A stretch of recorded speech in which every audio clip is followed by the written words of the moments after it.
Ibnu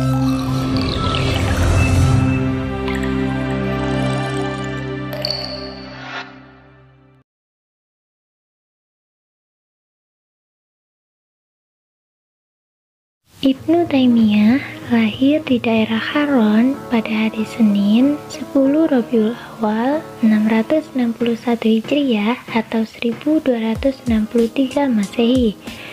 Ibnu Taimiyah menjadi seorang penghafal Quran sejak usia 7 tahun.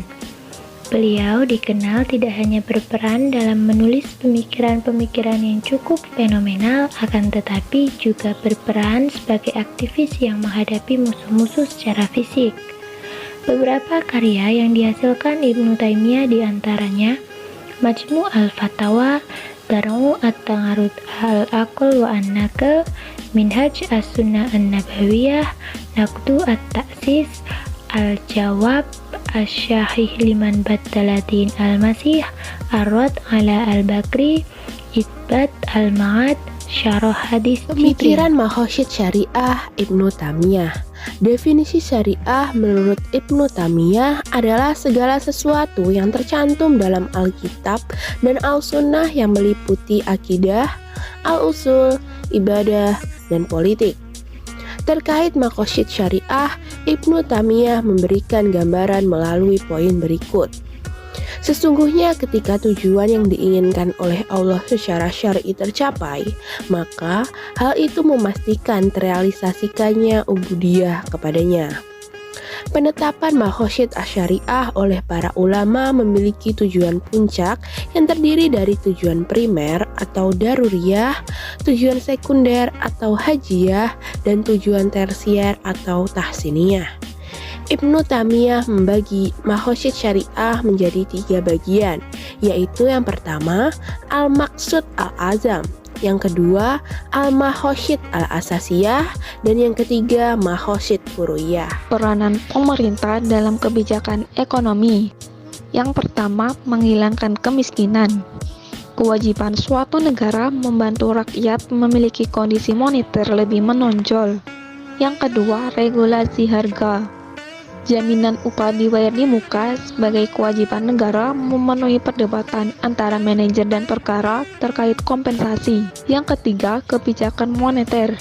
Tanggung jawab negara mengendalikan perkembangan uang tunai dan mengendalikan penurunan nilai uang tunai karena dapat memicu kerawanan moneter yang membuat publik meragukan uang yang dimaksud.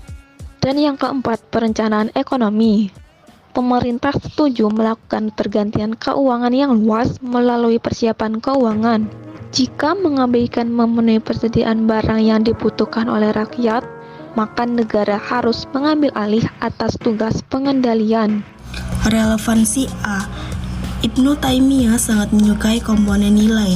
Selanjutnya, ia tegas setuju jika otoritas publik tidak ikut campur dalam biaya selama sistem pasar terjadi.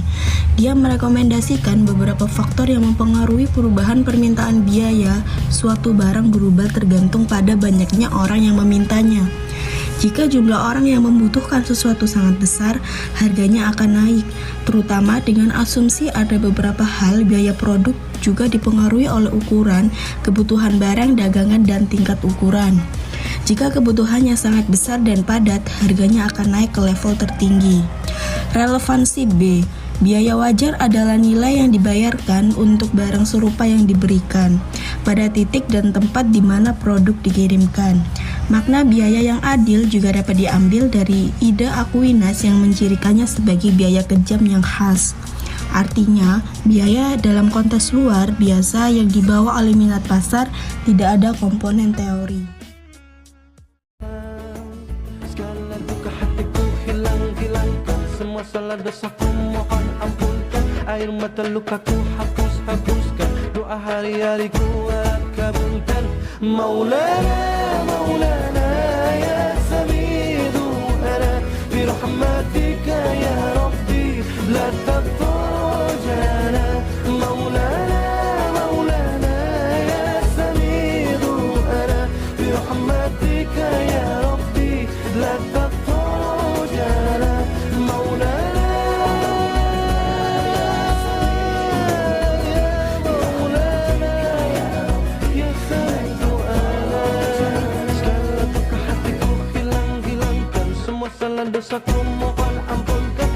mata lukaku hapuskan, doa hari-hariku harap kabulkan Maulana.